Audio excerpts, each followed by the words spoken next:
Steph Curry has fake people showing fake love to him. Just ask his teammate, Draymond Green. Draymond?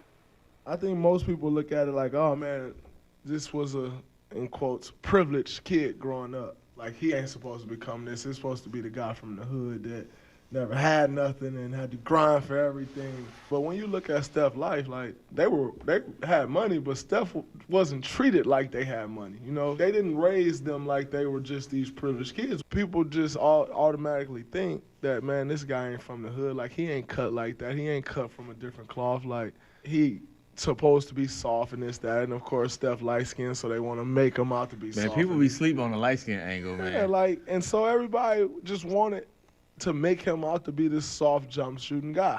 And he continued to get better and better and better. But the number one thing, whether it's former players, whether it's current players, all those that hates on Steph, that's jealousy. But how much of this world is built on jealousy? Right. So like, that ain't never changing. They want to see you do extremely good, but they never want to see you do better than them. And he's doing better than a lot of people. Draymond preaching. People want to see you do well, but never better than them. It's a true story, Max Kellerman. Stephen A., is Draymond right? Yes, he is. He's absolutely right in certain respects, but I would have liked him to have elaborated a bit more extensively, but he's certainly not wrong. Let's be very, very clear about something here. Steph Curry is one of the nicest, most decent people you will ever meet. The same could be said for his father, who I had the pleasure of watching play and speaking to on occasion, along with his lovely wife. Their beautiful family in every sense of the word, the wife included, their children a whole bit. We all see his beautiful daughter, his beautiful wife, etc. But Steph Curry is a really beautiful person. He's a really, really nice guy. But he's a superstar, too. Here's the issue. The light-skin element that Draymond Green brought up, Max, Molly, yeah. I love the fact that Draymond Green brought that up. Because what's not being explained is, first of all, I don't think Steph Curry is hated. You have guys that may be envious or jealous, but it's not because of Steph Curry. It's because of how Steph Curry is treated. Steph Curry, being an individual who is a star, didn't have to go through and doesn't have to go through the shrapnel of criticism, the minefield of cynicism and what have you that other superstars in this league historically have had to go through. Think about all that LeBron has been subjected to. And if we're really thinking about this at our core and we're really being fair, we have to ask ourselves, was it really fair? Is it really fair that LeBron James has been subjected to the scrutiny that he has been subjected to for so many years, considering the level of greatness that this man has put on display?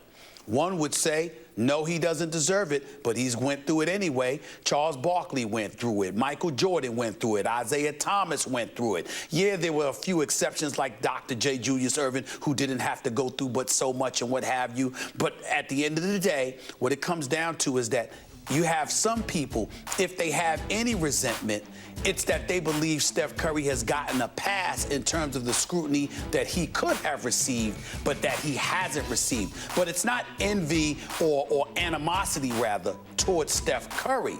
It's towards the media and those in the public who don't subject him to the kind of things that they choose to subject other people to. That's not a knock on Steph Curry. That's not people going off on Steph Curry. It's people pointing out the inequity that exists because everybody should have to go through the same thing en route to superstardom. And Steph Curry didn't have to do that. Maybe it's because of his parents. Maybe it's because of the beautiful family. But there is no doubt that African Americans believe that light-skin element definitely plays a role, because then we get into history and we think about what the dark-skinned individuals in this country have had to endure, juxtaposed to people who were of a lighter hue. And the fact of the matter is those of a lighter hue historically have had to go through less. And because of it, they're able to say that to some degree that applies to Steph Curry. And that's one of the issues that they have. But again, Max, it's a problem with others. And the past contemporaries perceive Steph Curry getting from those folks as opposed to it being directed at Steph Curry himself. Because anybody that talks to Steph Curry instantly gravitate to his core decency as a human being, as a young man, as an incredible role model, and as a superstar. But I applaud Draymond Green for bringing it up because he didn't tell the whole story, but he certainly was not wrong with what he was alluding to. That's for sure. Yeah, I think Draymond was probably right about a lot of what he said. The light-skinned issue, I mean, people from Marcus Garvey to Matt Barnes have weighed in on that. They didn't seem to go very deeply into it, but many have, and it is a thing. And yeah, good for him for bringing it up. Haterade, right? If that's what's being drunk around the league as it pertains to Steph Curry, is based obviously on envy, right? So the question is, envy of what? What are players envious of as it relates to Steph Curry? His popularity, among children especially, because among kids, Steph Curry, by my lights, is the most popular NBA player since what, Michael Jordan? I mean, go to any elementary school. My kids are in elementary school. Top-selling jersey 2 years in a row. And Steph Curry gear everywhere you look. Basketball programs. Under Armour is resurrected basically because of him and Tom Brady. Because Steph Curry is a little guy, by NBA standards, who has a young face, like a youthful kid's kind of face, who's not the fastest runner or highest jumper, but has worked on his skills in such a way that it makes kids believe maybe I can also do that in a land of giants. I could be successful just by dint of how hard I work. But I think Draymond stops from telling the whole story here. I think part of it has to do, Stephen A., with a recognition among other NBA players that it's not so much that Steph is so much better than them, but that he's uniquely adapted to take advantage of the modern game. In other words, they look at him and say, in 5-on-5 modern basketball, Steph is better than most of us or almost all of us, but he's not actually one-on-one better than a lot of us, or he wouldn't have been better than us in the league 10 or 20 years ago. And I would say, I brought this up a couple years ago on Sports Nation as it relates to Steph. It reminds me of the fish with the extra gills, Stephen A. Smith. Oh, no. You see, oh, no, Stephen A. people think of Story evolution time. as survival of the strongest, but it's in fact survival of the fittest, the best adapted. So, for example, you can have a lake of fish, and one of them has a genetic mutation, and it's an extra gill. Doesn't seem to do anything. Then suddenly there's some... That's right. Then suddenly there's some acid rain.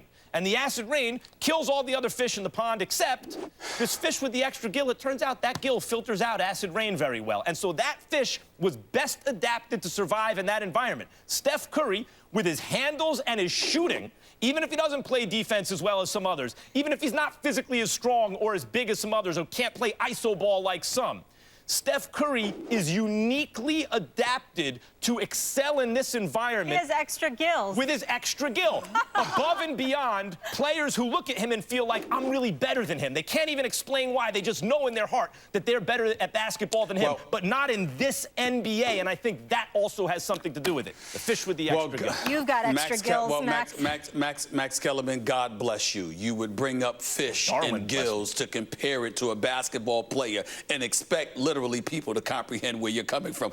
God bless you. You are something special. No, Max, that has nothing to do with it. It doesn't make any sense in that regard. I do get what you're saying in terms of, I do get what you're saying in terms of, you know, his popularity in the game and adapting to the game, even though I still think you're wrong. And here's why I would tell you you're wrong. Max Kellerman, one of the popular players ever in NBA history, was a guy by the name of Allen Iverson. Allen Iverson was a superstar, incredibly popular. Obviously, I covered him every day for the first 10 years of his career. There was nobody arguably more popular outside of Michael Jordan when Michael Jordan was playing. That's how Allen Iverson galvanized folks in terms of having an opinion about him and feeling the way that they felt about him.